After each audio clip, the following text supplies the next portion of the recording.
connecting the camps and communities. This is Eastern Bartonshire Radio.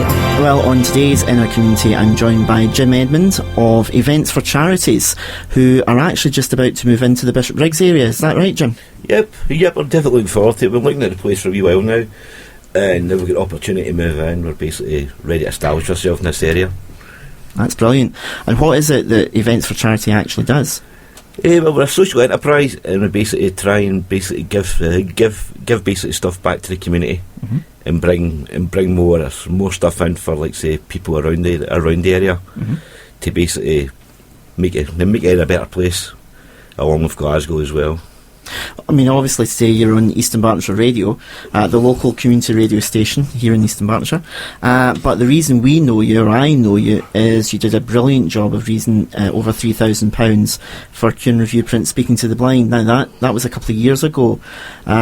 We did a gig in the Clutha and in Maggie Mays.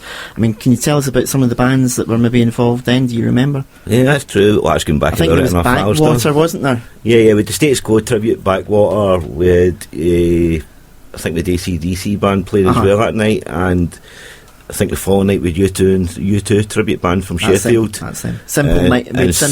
And Simple Minded from basic Glasgow playing. And again, obviously a lot of the bands therefore that you use are tribute bands. Is that a deliberate move on your part? Do you find that people respond better to the tribute bands than... Well, what I've found over the years is Glasgow's market seems to be, I don't know, was overwhelmed at the moment. Too many venues, too many pub venues at the moment, basically growing up.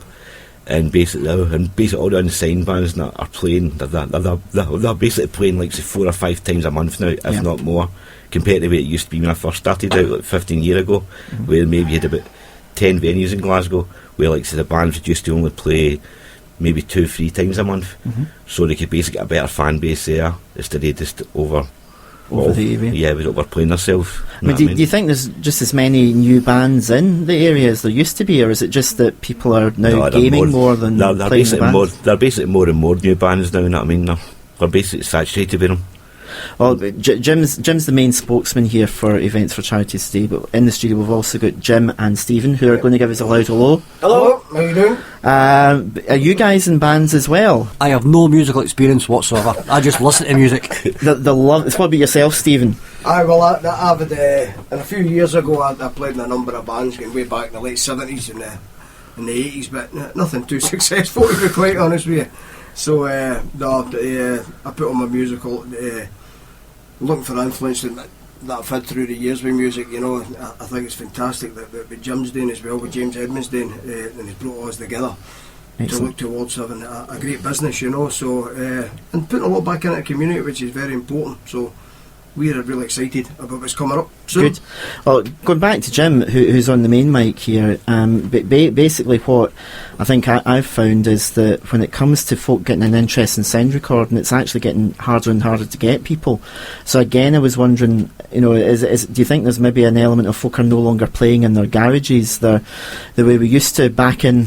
Well, I didn't, but the way my friends played in their garages back in the day, is that market still there? I think the garage band influence is sort of gone now. I think, like, say, a lot of these bands go into the studio, like, basically, like, rehearse maybe twice, then basically go to one of these venues and just play live, and then rehearse that way. It just saves them money, etc. And is that then, so that sort of market in terms of getting punters through the door, it's more the sort of tribute band sort of market that you get? Yeah, definitely. The tribute bands works because everybody wants to go basically have a fun night, listen to music that they know.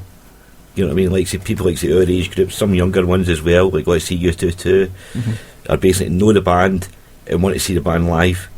So basically, they can basically have the same experience, go to see them, a lot cheaper, and basically have a fun night. I must admit, our tickets were something like £4 at the time, and had a fantastic night that night. And in fact, with the two venues, as I said, with Maggie Mays, and then we also had the Clutha. Yeah. But with the Clutha, it was stowed out.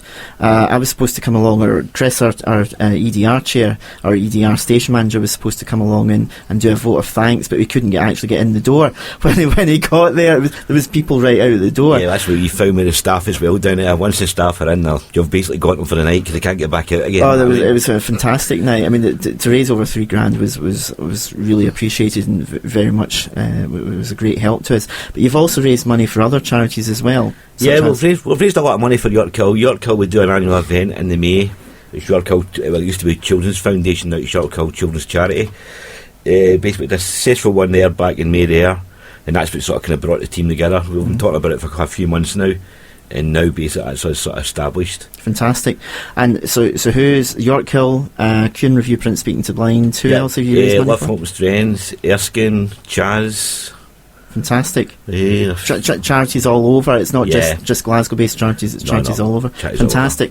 Well, we're delighted that Events for Charities have moved into the Bishopbriggs Media Centre in Crowhill Road, and obviously, hopefully, you're going to be doing lots of work for with local groups and local organisations wanting to raise funds and working in partnership with them to do that. So, the best of luck to you guys when you come in.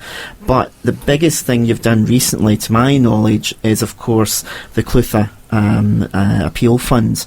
How were you involved with that, Jim? The Clutha Appeal Fund, I don't know, it was a sad time. I mean, it's just a case of, I was watching it coming in and basically what was happening, and I spoke to some of our members, and we basically regrouped for Events for Charities at the time, and we sort of decided, well, as the Clutha gave us basically their support, so did our basic punters give their support to us. We basically digging deep and helping the charities we were supporting.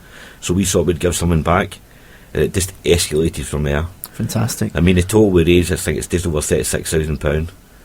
£36,000. Yeah, £1,000. Amazing. Yeah. And was it you guys that were involved in doing the CD?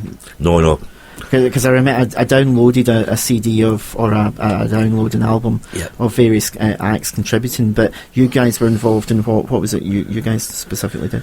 We done the main events, we done the main coordinating events from basically north of Scotland right into the south of Scotland. Mm-hmm. There was meant to be one in Manchester and Newcastle, but they never came about. Mm-hmm. But it was just a case of coordinating all together under the Events for Charities logo. Fantastic. You know what I mean? And £36,000 was the result of that effort. Amazing. Well, obviously, have you got an event coming up fairly soon? We're basically in the process of booking one pretty soon in November it's basically for Movember. Mm-hmm. And that's going to take place in Glasgow. We're still confirming the venue and date and stuff like that at the moment, but we've dealt with the charity, that's all in hand. Mm-hmm. They're basically happy us to be on board raising money for Fantastic. them. Then hopefully in the next couple of months we'll do some with Kuhn Review as well. Well, that's obviously great, and that's you'll gather Jim's here for a meeting today here at the Media Centre, so we'll be having a wee chat about that shortly. But how do folk find out about Events for Charities? Do you have a website? Yeah, we've got the website. It's www.eventsforcharities.co.uk. You can always find it on Facebook as well. Under Events for Charities. Yeah, under Events for Charities. And have you got a phone number or anything like that yet? Are you in the phone market? Are you waiting for BT to install it? Yeah, we're waiting for that stuff to be sorted. Excellent. So have a look at eventsforcharities.co.uk, and it's the number 4, isn't it? It's not FOR. No, it's FOR. FOR, eventsforcharities.co.uk, and I know from personal experience you can find you on Facebook as well. Connecting the Campsie communities. This is Eastern Bartonshire Radio.